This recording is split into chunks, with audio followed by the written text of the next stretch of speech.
You don't want the truth. You want to be right. Once you've said something public, even if it's now clearly wrong, you will defend it with everything you've got, just to avoid looking stupid. Behavioral psychology calls this the commitment bias. Once we publicly commit to something, an opinion, a goal, or a way of life, we feel a deep internal pressure to act consistently with that commitment, even when the evidence changes, even when the decision is clearly wrong. Why? Because inconsistency feels like weakness, like a crack in identity. So instead of adapting, you rationalize. You defend bad habits, toxic people, and outdated goals, just to stay consistent with your past self. This is exactly why people defend terrible politicians they once believed in, or have opinions that don't even make sense anymore. But you can use the bias deliberately by making public commitments to the things you actually want. Say out loud who you're becoming, post your goals, and declare your new standards. Your brain will now fight to act consistently with that identity, and most importantly, train the ability to break false commitments. Just because you said something in the past doesn't mean it defines you now, because growth means inconsistency. Nothing you do will ever work, not your business, not your goals, and not your movement, until it sparks emotions. If what you are doing right now doesn't, it has the same value as doing nothing.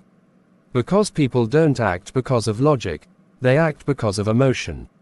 And the two most powerful drivers are love and fear. Emotion is the engine of action. Neuroscience shows, when the emotional centers of the brain are damaged, people can still think, but they can't make decisions. Rational arguments might convince someone, but only emotion makes them move.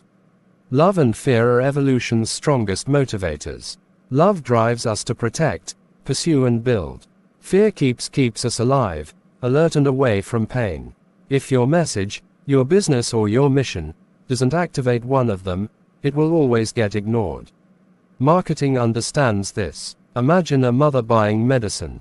You can either show her the consequences of not acting, illness, pain, and guilt, or you speak to her love, how this product protects what she values most. And if you want to change your own habits, attach your goals to love, who you want to become, who you want to protect or to fear, what it will cost you if you don't.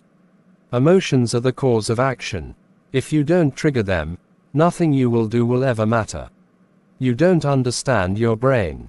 That's why work feels like pain and YouTube feels like heaven. And it just takes 3 minutes to fix it. Your brain doesn't judge in absolutes, it compares. The nuclear circumference, your brain's reward hub, evaluates everything based on expected dopamine release. That's why grinding through a task feels painful right after scrolling social media. Your dopamine baseline is too high. It's not that the task is hard, it just loses in comparison. This is how the relative reward system works. Your brain tracks what brings pleasure and win. When you constantly flood it with instant gratification, normal life feels numb, boring, empty. And that's why you procrastinate. To reset this system, you have to lower the bar.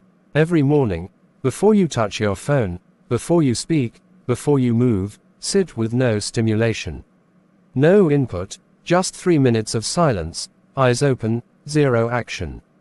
This trains your brain to stop expecting constant dopamine spikes from the moment you wake up. It reintroduces stillness, boredom, and emptiness. In comparison to looking at an empty wall, doing your actual tasks will feel like a reward instead of punishment. And now, we have come to the end of our brain decoding series. See you in the next one.